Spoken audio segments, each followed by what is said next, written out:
Right. Well, good morning, everyone. Thank you, Madam Chair, and welcome to the very first subcommittee on government efficiency. As was said, this committee is tasked under the Oversight Committee with ensuring that the government and the vital services that it provides, from healthcare to national security, actually work for the American people. And this is certainly a topic that we have worked on for many, many years here in the Oversight Committee, in which I personally have worked on as a former civil servant who worked at the Office of Management and Budget. And in fact, for anyone who has ever worked on these issues, you know that there is ample ground for bipartisan work to make the government work better for the American people and to ensure that it operates in a more efficient manner.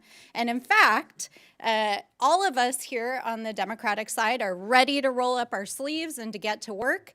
And just last week, I had the opportunity to sit down with the chairwoman and to discuss these very issues and opportunities to work across the aisle. And like the chairwoman who shared some of her background with me, I grew up in a working family. I grew up working for small mom and pop family businesses and understand the necessity of balancing the books, making sure we can deliver, and fiscal responsibility. And that's why today's hearing is focused on making sure that the federal government is doing what it's supposed to and digging into the more than $236 billion in improper payments that we see going out the door every single year. And we need to get to the bottom of that.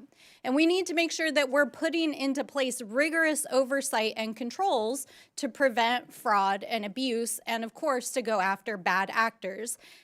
And that is why myself and the Oversight Ranking Member Connolly and other Democratic members of the committee sent a set of bipartisan ideas that we'd like to work on together that would root out waste, fraud, and abuse and modernize and streamline how our agencies deliver vital programs for the American people. These are programs that are important for our seniors and our families and healthcare and the education system, and we need bipartisan solutions to get across the finish line. And we've been trying over the last several years to get these ideas out of this committee, but unfortunately, the committee's priorities have been elsewhere under the current majority. So I hope we can fix that this Congress. But we can't just sit here today and pretend like everything is normal and that this is just another hearing on government efficiency. I mean, all you have to do is look across this room and see that it is not a normal hearing.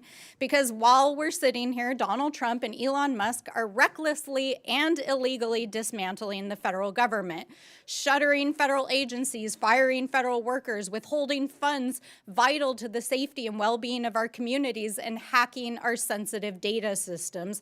In fact, while we were here discussing government waste on the House floor yesterday, Elon Musk was standing behind the Resolute desk in the Oval Office with the president, and the administration was making emergency court appeals to try to unlock his team's access to the Treasury payment system, which they claim they are using to study improper payments, which is the topic of this hearing. But here's the thing.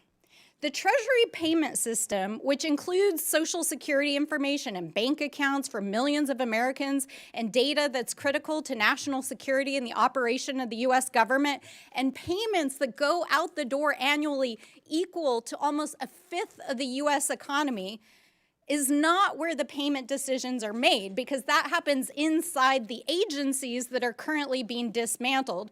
And the people who actually investigate waste, fraud, and abuse at these agencies are the inspector generals, who Donald Trump fired his first week in office in a midnight massacre. So we have to ask ourselves, what is really going on here? Why did Republicans block Elon Musk from appearing before this very committee last week?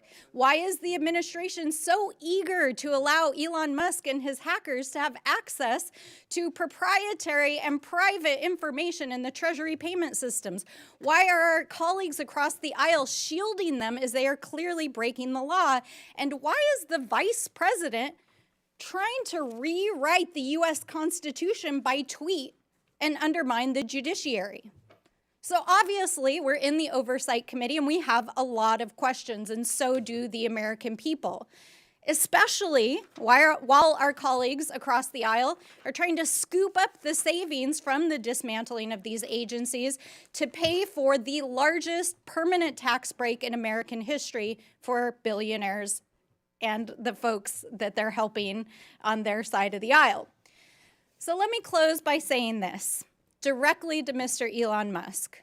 We are well aware that you are eager to engage with members of Congress on social media, but we're not here to play.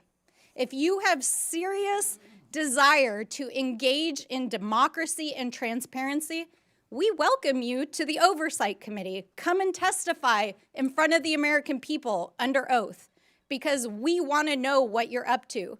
So if you're interested in talking to us, then please join us here in the People's House in the House of Representatives. And with that, I yield back. The gentlelady yields.